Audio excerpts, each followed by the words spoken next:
चलो बस होंदा आगे चलो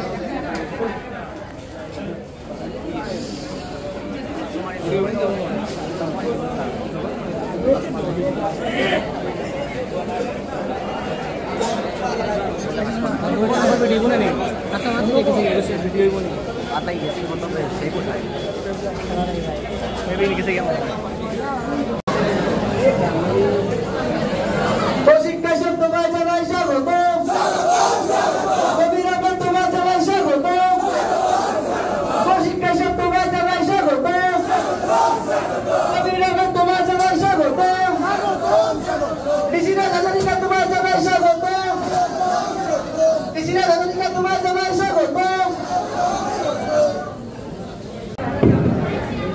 প্রথমতে নমস্কাৰ আজি এই ইন্দিৰা ভৱনত মই মোৰ বক্তৃতা আৰম্ভণি কৰাৰ আগত আমাৰ অতি মৰমৰ জুবিন দালৈ মই স্মৰণ কৰিছো আমাৰ আজি মঞ্চত উপস্থিত আমাৰ national general secretary incharge Assam ৰাজ্যিক NSUI শ্ৰী কবিৰজী আমাৰ মাজত উপস্থিত DCC প্ৰেসিডেন্ট प्राक्तन DCC प्रेसिडेंट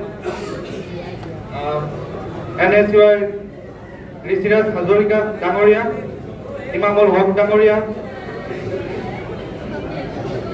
आरु शुभम दास आरु खदम आर मोर NSUI पत्रिका बंधु এই যে আমাৰ আসামত তোৰ চলি আছিল আমাৰ ইনচাৰ্জৰ লগত মোৰ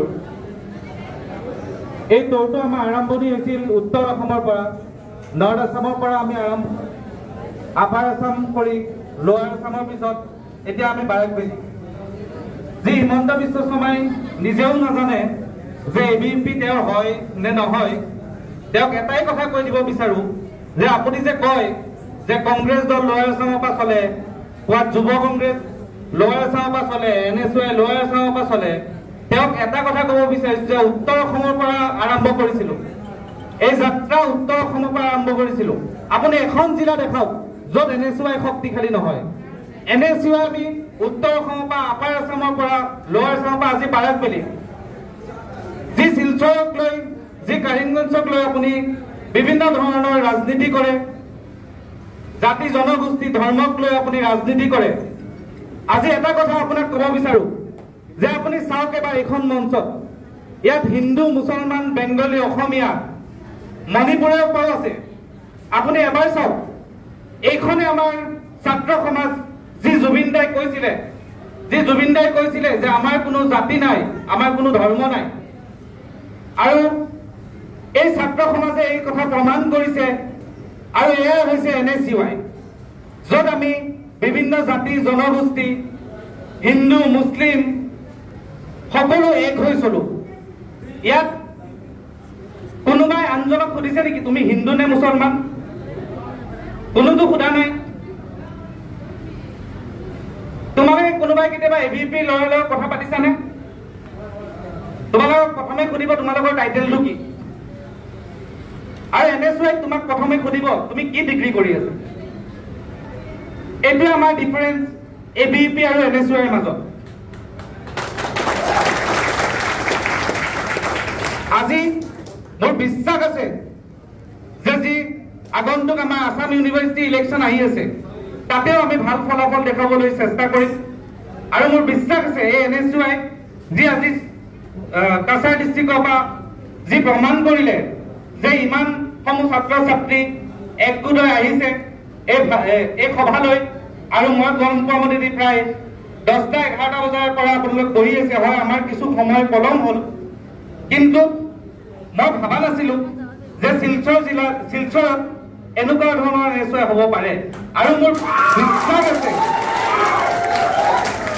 বিশ্বাস আছে আজি যে যোৱাকালি মই আসাম ইউনিভাৰ্চিটিলৈ গৈছিলো, তাতে কৈছে যে ABP ল'ৰা ছোৱালীয়ে বহুত গুণ্ডাগিৰি কৰিছে, আমাৰ ল'ৰা ছোৱালীসমূহক মাৰিছে, আমাৰ কেণ্ডিডেটক এটেক কৰিছে। কিন্তু আজিতো মই কৈ দিব পাৰো যে এই ছাত্ৰ ছাত্ৰীৰ লগত আপোনালোকে লাগিব নোৱাৰে। আপোনালোকে কোনোবা বজ্ৰদল আনিব পাৰে, কোনোবা কিবা দল আনিব পাৰে, আমি নামো নাজানো। আমাৰ NSUI আপোনালোকৰ কাৰণে কাপি আছে।